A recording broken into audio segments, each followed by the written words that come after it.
Bertemu kembali. Indeks harga pengguna IHP Malaysia bagi Februari 2022 meningkat 2.2% kepada 125.2 berbanding 172.5 pada bulan yang sama tahun sebelumnya, dan ini didorong oleh kenaikan inflasi makanan. Itu kata Jabatan Perangkaan Malaysia atau ROSM. Ketua Perangkawan sendiri, Datuk Seri Dr. Muhammad Uzi Mahidin berkata kenaikan itu melepasi purata inflasi bagi tempoh 2011 hingga Februari 2022 iaitu 1.9%, dan Jumaat ini kita akan mengetahui angka untuk bulan Mac dan juga angka untuk suku pertama tahun 2022, dan sudah pasti di peringkat antarabangsa juga kita melihat peningkatan inflasi mendadak di negara-negara maju seperti di Amerika Syarikat yang tertinggi melebihi 4 dekad, juga di United Kingdom dan sebagainya. Bagi mengulas lanjut, kita bersama dengan Dr. Afzal Nizam Abdul Rashid, Ketua Pakar Ekonomi Bank Islam Malaysia Berhad. Assalamualaikum Dr. Afzal Nizam, selamat pagi. Waalaikumsalam Najib. Baik Selamat pagi. doktor, kita menjangkakan mungkin berlaku kenaikan kerana banyak faktor yang menjurus ke arah itu. Namun sejauh mana tahap kenaikan yang boleh kita jangkakan untuk bulan Mac dan setidaknya bergerak ke suku kedua 2022 ini? Okey, kami menjangkakan indeks harga pengguna ini bakal meningkat sekitar 2.6%. Ini banyak didorong seperti disebutkan tadi di awal bicara Najib tadi kan, berkenaan dengan harga makanan. Jadi saya rasa harga makanan merupakan faktor terpenting dalam mempengaruhi trend dalam kadar inflasi negara untuk tempoh yang terdekat. Walau bagaimanapun isu ataupun dasar seperti subsidi minyak dan sebagainya itu seharusnya dapat mengekang kenaikan inflasi secara keseluruhan. Bagaimana untuk kita melihat bahawa segala apa yang kita laksanakan pada ketika ini untuk membantu isi rumah, pendapatan dan juga supaya perbelanjaan itu meningkat dan sebagainya, adakah ini mampu setidaknya mengimbangi segala tekanan kos ini? Ya, untuk tempoh terdekat ni ataupun jangka pendek ni bantuan-bantuan kerajaan seperti barang pindahan, kredit BlackShield dan sebagainya dapatlah orang kata tu mengurangkan sedikit ataupun meringankan sedikit beban kewangan rakyat, terutamanya bagi mereka yang golongan M40 dan ke bawah lah. Tapi untuk tempoh jangka akan datang, isu ni perlu dilihat semula ataupun perlu diberi suatu nafas barulah bagaimana pendekatannya itu. Tapi buat masa ini saya rasa reform berkenaan dengan contohnya berkenaan dengan isu subsidi ini saya nampak gayanya tahun ini saya harapkan perkara ini tidak berlaku lah, kerana itu akan menambahkan lagi situasi inflasi negara. Tapi bantuan kerajaan bagi saya bayaran pindahan ni banyaklah orang kata tu memberi meringankan beban kewangan dalam mereka untuk menghadapi cabaran berkenaan dengan kenaikan kos sara hidup ini. Doktor, sudah pasti kita menjangkakan juga perubahan penstrukturan semula subsidi sebagai contoh. Ini sudah kita dengarkan. Tetapi harapan doktor bahawa tidaklah dilakukan tahun ini untuk menjaga kedudukan inflasi itu. Bagaimana untuk kita melihat sekiranya dilakukan tahun ini, berapa angka yang mungkin menyumbang kepada inflasi kita? Mhm. Bergantung kepada, kalau yang saya dapat faktor penting adalah faktor minyak lah. Tapi dah bergantung kepada kuantum berapa perubahan harga minyak tersebut. Sekiranya dilakukan dalam kadar yang katakanlah melebihi 20 sen katakan, ia boleh menyebabkan kadar inflasi itu melebihi 3%.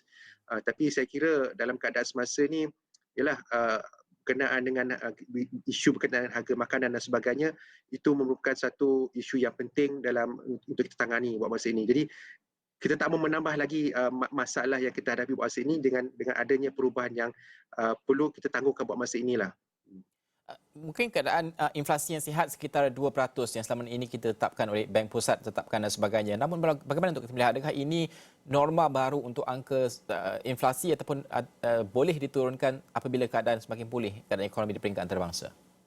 Ya, sepatutnya boleh distabilkanlah kerana buat masa ini banyak faktor yang menyebabkan kenaikan inflasi ini, terutamanya berkaitan dengan isu gangguan bekalan rantai perniagaan sebagainya, dan juga kenaikan harga makanan. Dan kita mesti sedia maklum bahawa isu yang berkaitan dengan peperangan di Ukraine juga memberi kesan pada harga minyak dan sebagainya. Itu juga memberi satu transmisi kepada harga ataupun situasi inflasi di negara.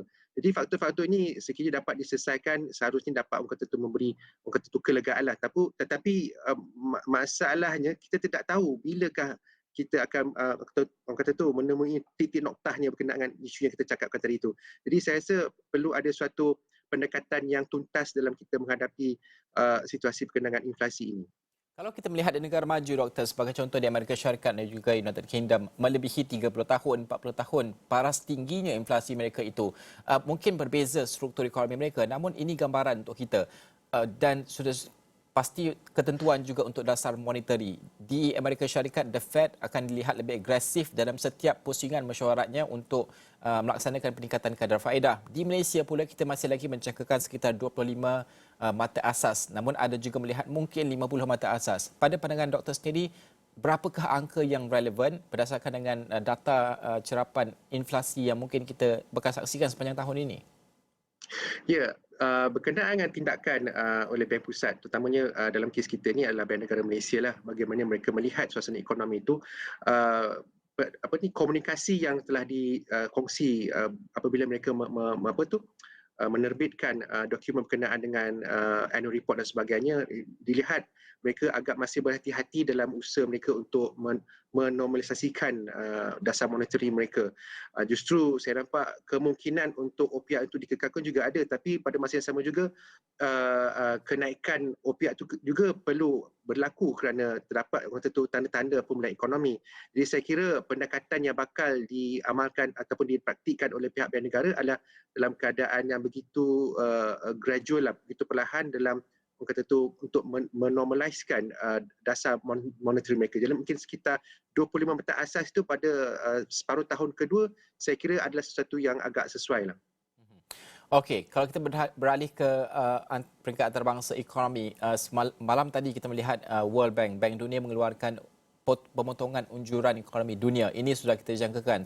Hari ini IMF pula akan menurunkan ataupun mengeluarkan unjuran ekonomi dunia yang juga akan dilihat memotong unjuran tersebut. Ini kita lihat pemotongan itu kebanyakannya berlaku di Eropah dan juga Asia Tengah sebagai contoh.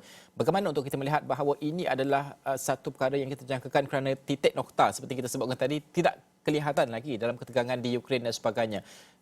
Kesan berantainya kepada ekonomi Asia Tenggara, Malaysia khususnya, apakah persediaan kita dan juga apakah yang perlu kita perhatikan data-data ini yang akan mungkin menyumbang kepada kemelesetan ekonomi? Betul. Malaysia merupakan sebuah negara yang begitu terbuka dari sudut perdagangan, dari sudut pelaburan. Jadi apa yang berlaku di luar sana sudah pasti akan kita dapat menerima kesannya secara langsung. Di sini peranan dasar ekonomi itu perlu orang kata tu mengambil kira tentang trend yang sedang berlaku sekarang ni. Dan pihak IMF juga, kalau saya lihat interview mereka pada minggu lepas pun sudah pun menjangkakan berlaku orang kata tu semakan semula yang mana penurunan di dalam unjuran dalam ekonomi global dan faktor yang mereka tekankan adalah berkenaan dengan peperangan di Ukraine kerana ia memberi kesan kepada inflasi dan selain itu juga memberi kesan kepada bekalan perniagaan dan sebagainya. Jadi saya kira dasar ekonomi itu perlu orang kata tu sentiasa menyokong untuk memastikan pertumbuhan ekonomi ataupun recovery pemulihan ekonomi itu dapat diurus dengan lebih baik lagi. Jadi satu saya katakan tadi, proses untuk menormalisasikan dasar fiskal ke dasar monetarinya perlu dilaksanakan dalam keadaan yang begitu berhati-hati. Okey, Doktor, mungkin terakhir sekali, bagaimana untuk kita melihat bahawa sepanjang tahun ini dan juga tahun depan, apakah faktor yang mungkin memberikan cabaran terbesar untuk ekonomi Malaysia khususnya?